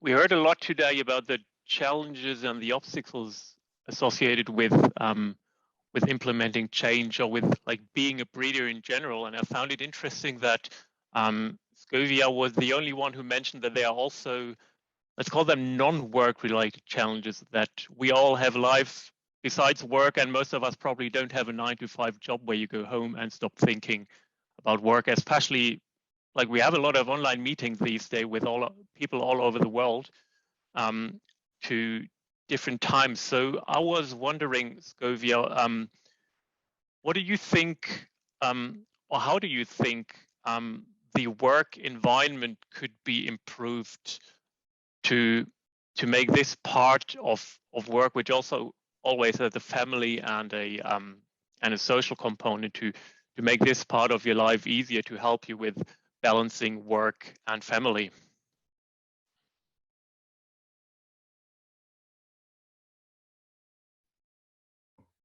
Thank you very much for that question. What I can quickly say is looking at our current setup of work at the NARS institutes, I think not much is done, especially in area of supporting like female scientists. If in terms of improving the facilities where like the institute where I work, if they can provide facility like for baby care, if I have a very young child, I can move with my helper and my baby at a workplace, and there I will do my work very peacefully, because I will have time to check on my baby and attend to the baby within the workstation. As opposed to today where I'm at work, the baby's at home, you depend on a phone call you call, whether it is true or not, you have to believe it, but when you go back home, you get a different story. And also what I can say to improve our efficiency, today I'm a bit biased on the ladies. To improve, in most cases, we are rated the same way, just like men, and we are expected to perform and deliver the same output. One of the things that I would see change at the institute is deliberate support, especially in terms of funding. You find that our male counterparts have opportunities, especially when they see a call, because they have that opportunity and time. They can sit day and night, and they are able to write these proposals, submit. So they are at a competitive edge, better than the female counterparts. I think there's a need to deliberately find a way of supporting the female scientists in terms of funding if their efficiency is to improve at the institute and to compete with the male. I think for now, I will stop here. Thank you.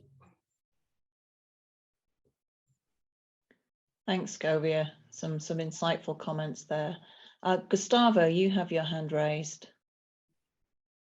Thanks, Sarah.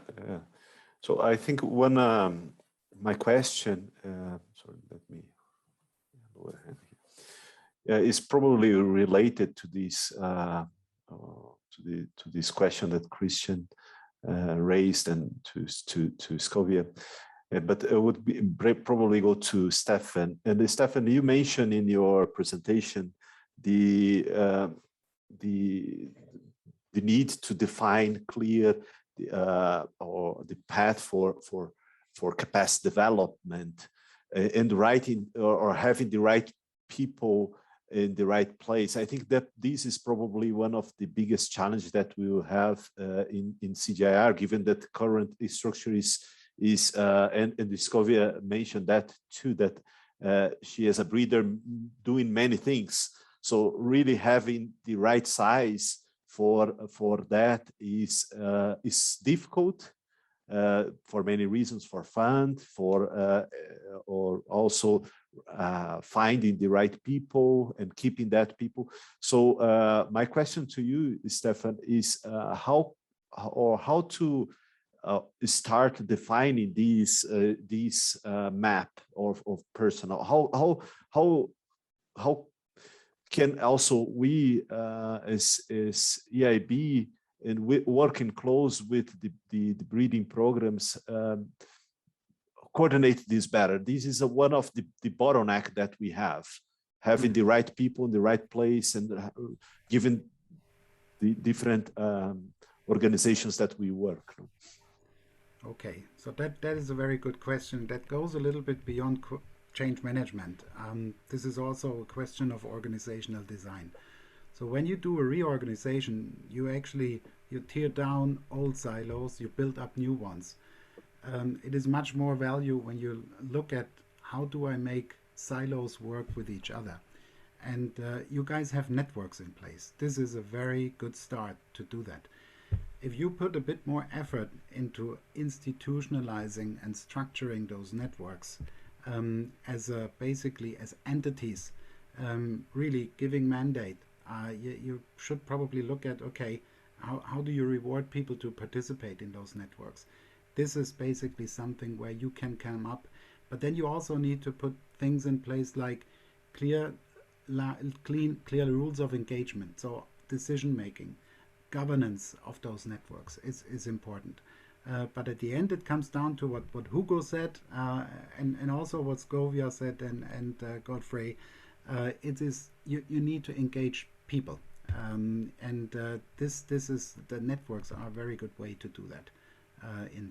It's just if you put a bit more structure around this, then you basically raise the bar in terms of being professional about this. Excellent, thank you very much. So just looking at the clock, we need to move forward. So I just take the time to thank the presenters and panelists for some very insightful and thought-provoking presentations and responses to questions. As I say, we will collate additional questions as and when they come in and try and get feedback to everybody. So moving forwards, what we're going to do now is move into some breakout discussions. So I hope that you're all able to join those breakout groups where we'll meet various colleagues and reflect on what we've heard today and have some additional feedback and conversations. Now, but we're very aware that this is a significant use of time in people's days.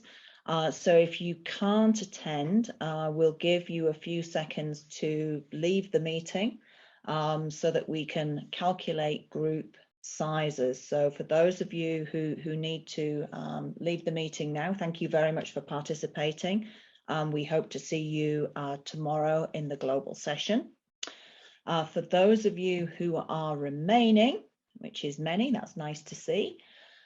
What we're going to do now is randomly assign people into groups of 6 to 10 people for about 15 minutes now to discuss and answer these following 2 questions, which we'll also make sure are pasted into the chat.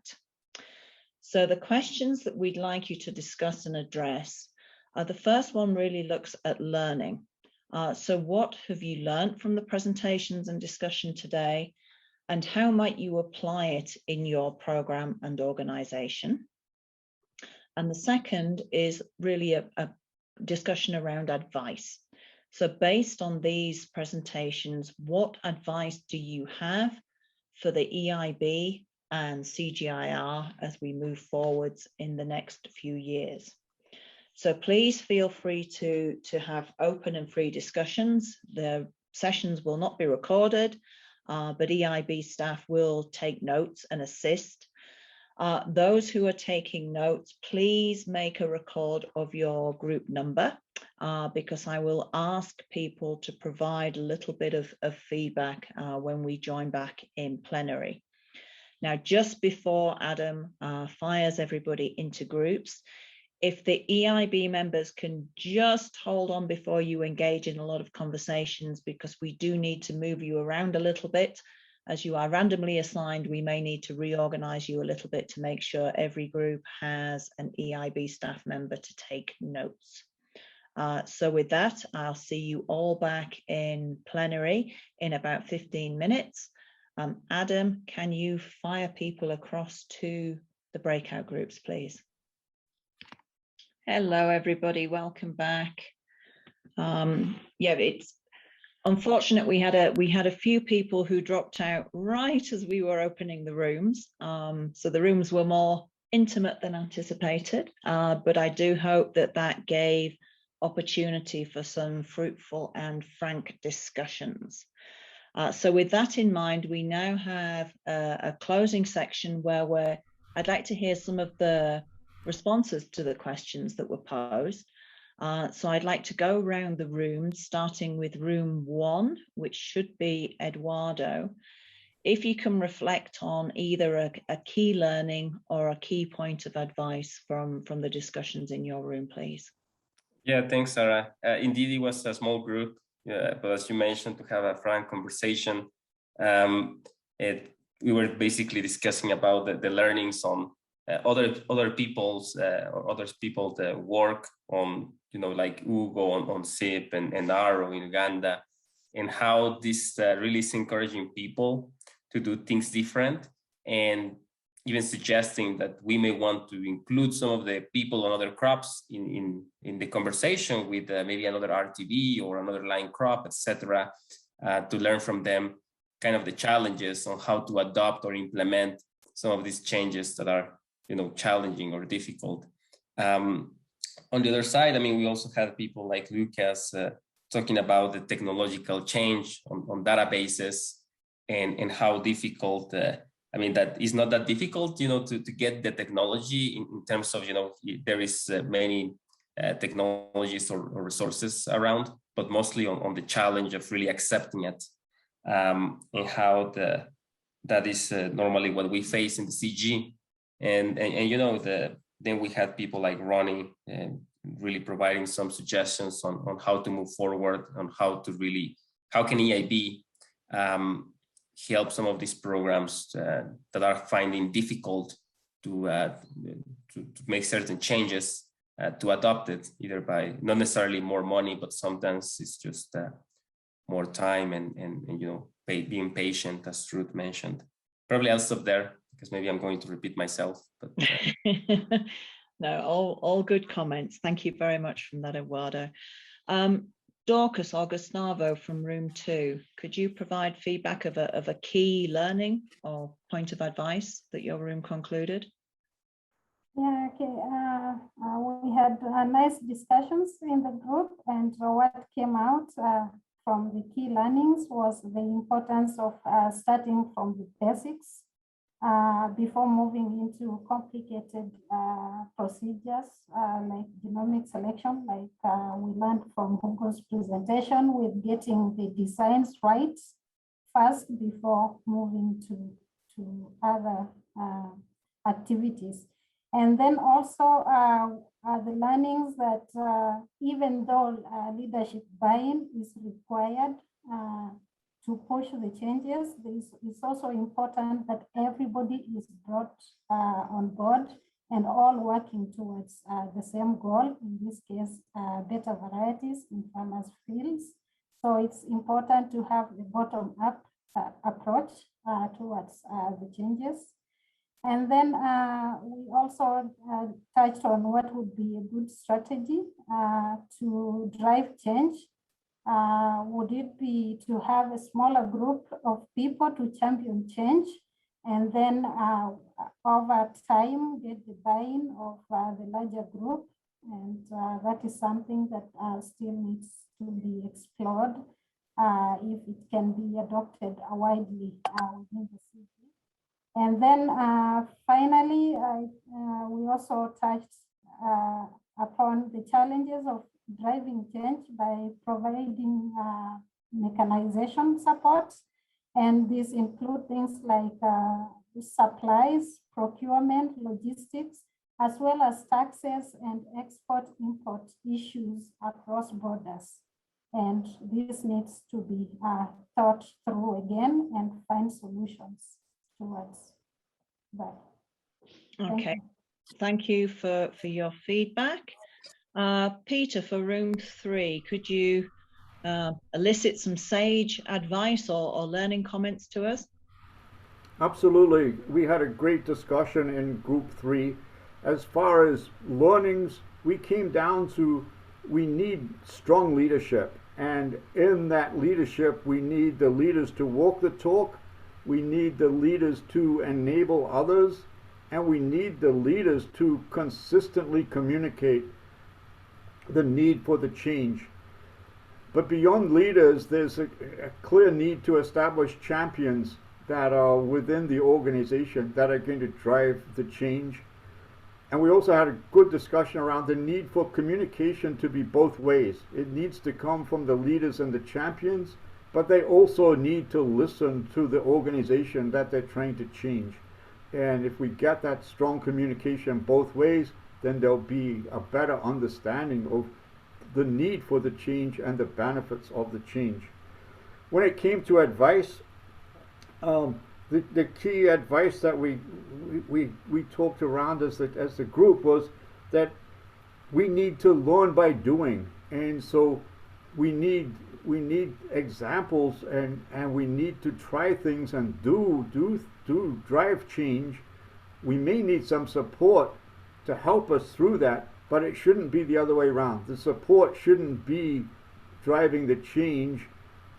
Breeders need to be living that change and working their way through it, and if there is an opportunity, get some support, but the support can't be using examples that aren't breeding based, and because it loses its context and loses its meaning. So that was the key thing. The second one, which I thought was a very good piece of advice, is that maybe it's time for us to step back and do a SWOT analysis of some of the significant changes that we have made, and understand, well, what were the key learnings and what went well and what could have been done a little better, and sort of use the opportunity of the change that we've gone through already to say, now how do we improve as we go through the next round of change? So those were the, I hope, sage words of advice from group 3. I tried to do justice to the excellent conversation, but that's it. Thank you. Okay, excellent. Thank you very much, Peter. Christian, could you provide some feedback from room 4, please? Sure. So this was leading the discussion in group 4, and one of the key outcomes that, or the key advice that or the key feedback, I would say, that we got from the breeders is that change happens step by step, and change requires time. So they mentioned that the feedback and the support they get from EiB is excellent and really, really helpful, but there's a lot coming from different modules. There's the simulation support, there's the phenotyping support, there's, as I said, a lot of different things, and there's hardly time to implement one or two of these things at the same time. There is always a lack of stuff. There's a lot of challenges with implementing change anyway. So the readers and the feedback we got was that focus is very important here. Focus on what is the next goal or the next job, the next objective to achieve, and to have a long-term plan which of the goals, let's say from the different modules, should be achieved to get to your vision in long term. So the second thing I remember, and what hasn't popped up yet, is kind of a call to the donors. All the work that happens with EiB is planned to be sustainable long-term objectives. And a lot of readers, a lot of programs are concerned that there might be no funding to keep the team working just within a year or the next few years. So it's obviously a key prerequisite to keep that change going, to achieve these objectives, to have funding in long term, and to make sure that the foundations which are created at the moment together with EiB can be achieved in long term with the required resources. Okay, thank you very much for that feedback from your group, Christian. And last but certainly not least, Marley, could you give us a couple of one or two comments in reflection from the discussions in your group? Sure, Sarah, thanks. So in terms of learnings, our group discussed how first it can be important to convince people that a small effort really can make things better. So an example used was recording row and column coordinates to use spatial information. And then also that, you know, precluding that is the mindset that change is necessary, possible, and useful. So that was kind of the bottom up part that most people have mentioned. And then we also had some people highlight that leadership and support from leadership is very important to implement change. So some people talked actually about how they needed buy-in from their top management and leadership. And some people highlighted how, for example, changes in breeding trial analysis were supported by the understanding and appreciation of the leadership of how that could improve their program. And then from the other direction, despite that strong role that leadership has, I guess people noted that there needs to be buy-in from everybody who works on the project, and there needs to be a sentiment of co-creation to get decisions made and implement change. And I think that's all we discussed. Okay, thank you very much. We've heard a lot of quite broad and very pertinent comments back from the group. So thank you for your discussions. If I can request that the EiB colleagues who were taking notes, could you please make sure you synthesize those and email them across, and then we can start to collate a broader document from the two sets of discussions that have gone on today in the various geographies. Now with that, as we are at 1/2 the hour, I'll move forward to closing up. So thank you very much to everybody for your active participation, especially those who've gone the long haul and stayed with us throughout the whole session. We'll see you back again tomorrow for the last global session. So thank you very much for your participation, and looking forward to seeing you all tomorrow when we meet again. Thank you very much.